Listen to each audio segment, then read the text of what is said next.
Buenas tardes con todos. El día de hoy yo soy la doctora Lucien Madueño, residente de tercer año de cirugía de cabeza y cuello. Vamos a hablar hoy día acerca de un caso clínico de una paciente con cáncer papilar a la cual se le realizó tiroidectomía total y disección cervical de cuello.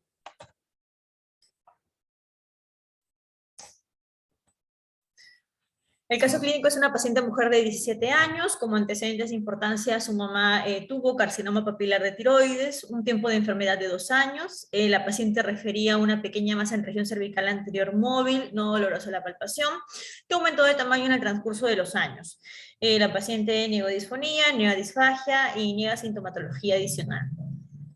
Acude al consultorio de cirugía de cabeza y cuello. Al examen físico se palpa un nódulo anterior en región cervical de 2 por 3 centímetros en lóbulo tiroideo izquierdo, de consistencia dura, no adherida a planos profundos y no doloroso la palpación. No se palparon adenopatías y en el resto del examen físico no hubo alteraciones. Ella tenía un resultado de BAF compatible con carcinoma papilar de tiroides. En la ecografía se evidenciaba el nódulo hipoecogénico de 2.5 por 2 centímetros de bordes irregulares con microcalcificaciones clasificado como un TRAT5. Se le planteó, el plan quirúrgico fue una tiroidectomía total más una disección recurrencial bilateral. En el resultado de la patología postquirúrgica salió carcinoma papilar de tiroides y ganglios negativos a cáncer. A los 9 meses de posoperada, la paciente acude nuevamente al consultorio con un tiempo de enfermedad de 1 mes, donde presenta una masa en región cervical izquierda que aumenta progresivamente de tamaño, no doloroso. Al examen físico se palpa una adenopatía en grupo 3 izquierdo de 2 por 3 centímetros, adherida a planos profundos, no dolorosa la palpación. Se le solicita una biopsia, una BAF de ganglio linfático y es compatible con metástasis de carcinoma papilar de tiroides. Se le realiza una nueva ecografía y sale una adenopatía en grupo 3 izquierdo con vascularización cortical, borramiento del hilio heterogénea de 2.5 por 2.5 centímetros y adicionalmente una adenopatía en grupo 4 izquierdo de 1.5 por 1.5 con similares características. Se le plantea una disección cervical selectiva de grupo 2, 3, 4 y 5 izquierdos.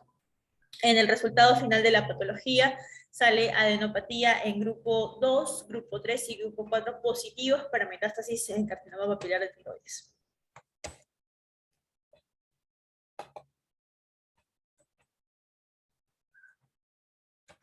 Entonces, la discusión del caso consiste en la disección cervical selectiva en el grupo 2, 3, 4 y 5 izquierdos, ¿no? ¿En qué caso de pacientes que tengan cáncer de tiroides se les va a plantear una disección cervical selectiva? Para hablar un poco acerca de la técnica quirúrgica, es muy importante la ubicación del paciente. Tiene que estar ubicado en supino, con un cojín detrás de los hombros que nos permitan una buena hiperextensión cervical. La paciente gira la cabeza al lado opuesto de la zona a operarse, como se ve en la foto. Y existen diferentes tipos de incisión. Tenemos la de Hayes-Martin, la de Paula Andrés y la de McPhee, ¿no? En el caso de la paciente por la edad, se utilizó una incisión de McPhee usando líneas horizontales separadas en el cuello superior e inferior. Este tipo de incisión nos da un equilibrio entre una buena exposición y mejores resultados estéticos. Hablando un poquito acerca de esta técnica de McPhee modificada, se utiliza más o menos a los 2.5 centímetros por debajo y detrás del proceso mastoideo, hacia adelante a lo largo de una línea aproximadamente paralela al margen inferior de la mandíbula. La incisión cruza la línea media a nivel del hueso yoides y termina en el lado opuesto del cuello, aproximadamente en el punto donde el tendón intermedio del músculo digástrico pasa sobre el hueso yoides. Y la incisión inferior se realiza a 3 centímetros por encima y paralela a la clavícula. En las imágenes son imágenes del paciente. Acá se observa, bueno, se elevan los colgajos subplatismales, observamos las yugulares externas.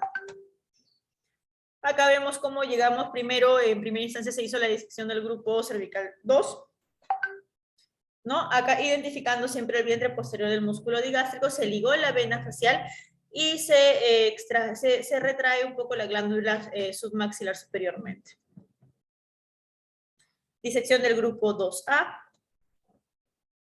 Acá en esta foto se ve identificando un poco las estructuras en la disección cervical. Tenemos al grupo ganglionar 2 y 3, a la vena yugular interna, al nervio frénico, a la carótida interna y al grupo ganglionar 4. Acá ubicamos el triángulo posterior del cuello.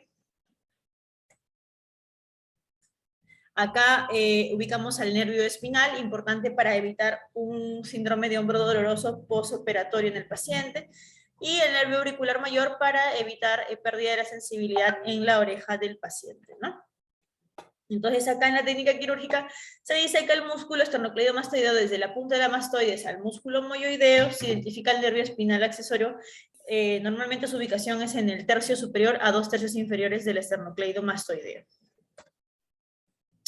Acá vemos un artículo donde nos da referencias para ubicar al nervio espinal, pero en el triángulo posterior del cuello, ¿no? Entonces, más o menos, según la gráfica, se ubica la distancia en el borde anterior del músculo trapecio desde el nervio espinal y la clavícula, en posición inclinada del hombro, que oscila entre 2.5 a 7 centímetros, en promedio 4.8 centímetros. Entonces, básicamente es para poder ubicar al nervio espinal, ¿no? Entre clavícula y trapecio, en triángulo posterior del cuello. Hablando un poquito acerca del nervio espinal, este va a inervar al músculo esternocleidomastoideo, en la porción superior del trapecio al músculo laringe, faringe y velo del paladar. El origen del espinal es del núcleo del nervio accesorio. Pasa lateral al asta anterior de la médula espinal y en región vulvar también. Y su recorrido va del foramen occipital, foramen yugular, ramo interno y ramo externo. Emerge por el borde posterior del esternocleidomastoideo para ingresar al triángulo posterior del cuello. Y la forma o el reparo donde es más fácil ubicarlo es en la unión del tercio superior y los 2/3 inferiores del esternocleidomastoideo. Entonces, en esta zona el nervio se encuentra relativamente superficial y está íntimamente asociado a los ganglios linfáticos cervicales superficiales. Es por eso que es frecuente el daño iatrogénico, ¿no? Durante la cirugía. Lo que les mencionaba, el síndrome de hombro inclinado, es un entumecimiento sobre el ángulo de la mandíbula y alrededor del oído, debido a la lesión asociada a nervios transversales cervicales y auriculares. Puede haber una parálisis del músculo trapecio, lo que resulta en una caída del hombro y dificulta el movimiento del hombro, especialmente en la abducción. Y el dolor que puede generar post, ¿no? Acá vemos cómo realizamos la disección también del grupo 4 y del grupo 5, identificando el nervio espinal en el triángulo posterior del cuello a 1 centímetro del auricular mayor y detrás del esternocleidomastoideo. Acá vemos el grupo 5, cómo liberamos el tejido del triángulo posterior.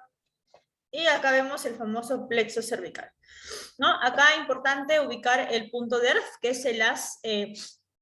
es donde el haz de los nervios sensoriales del plexo emerge del borde posterior del esternocleidomastoideo a medio camino entre el proceso mastoideo y la clavícula, ¿no? Este se encuentra conformado por el nervio auricular mayor, el occipital menor, el cervical transverso y el supraescapular. La ubicación del nervio frénico y del vago, importante en la disección cervical. Y acá vamos a hablar un poquito acerca de los grupos ganglionares, ¿no? El grupo 1, el límite superior es la mandíbula, el inferior el hueso yoides y el músculo digástrico. Este se va a subdividir en grupo 1A y grupo 1B. El grupo 1A es el submentoniano, que está entre ambos vientres anteriores del digástrico.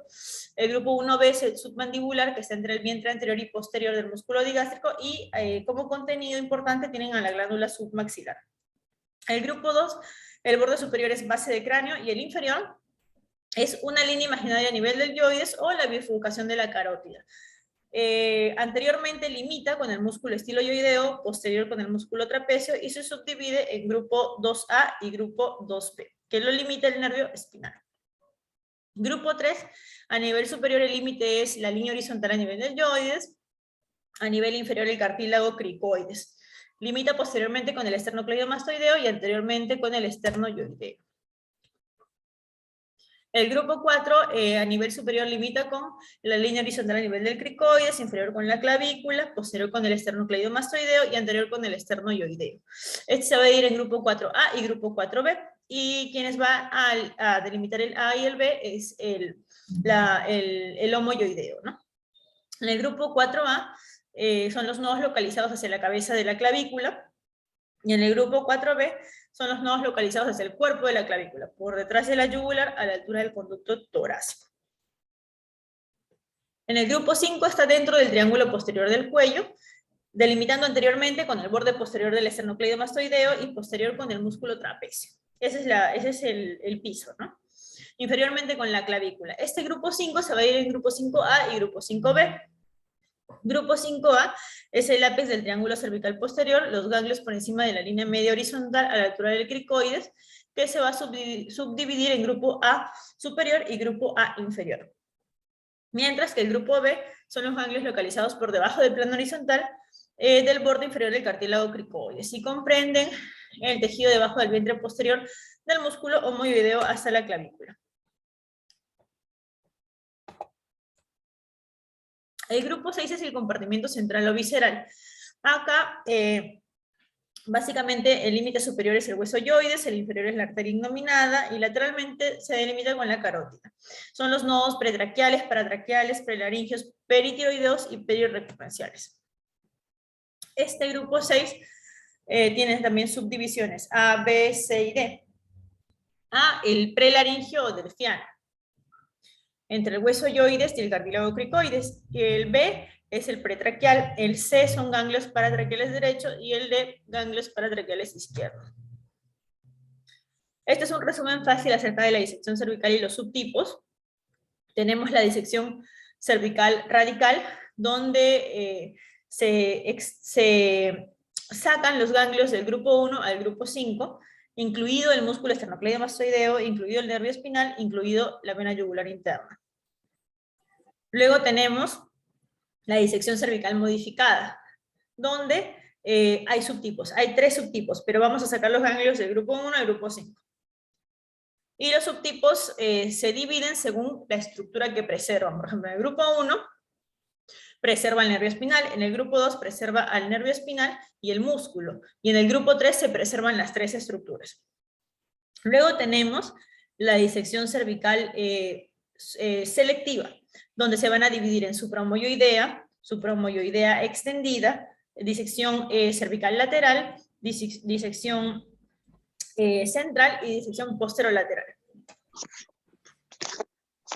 La disección del nivel 5 de rutina es controvertida debido a la baja incidencia de metástasis y recurrencias en el nivel 5 en los pacientes que tienen cáncer de tiroides y las mayores morbilidades asociadas con la disección de este nivel.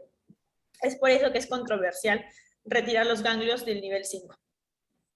Debido a la baja incidencia de metástasis y recurrencia del nivel 5 y la clara evidencia de un aumento de la morbilidad, la disección del nivel 5 en pacientes puede reservarse para aquellos con metástasis simultánea de 3 niveles o metástasis del 5º nivel clínicamente o radiológicamente evidente. Listo, muchas gracias.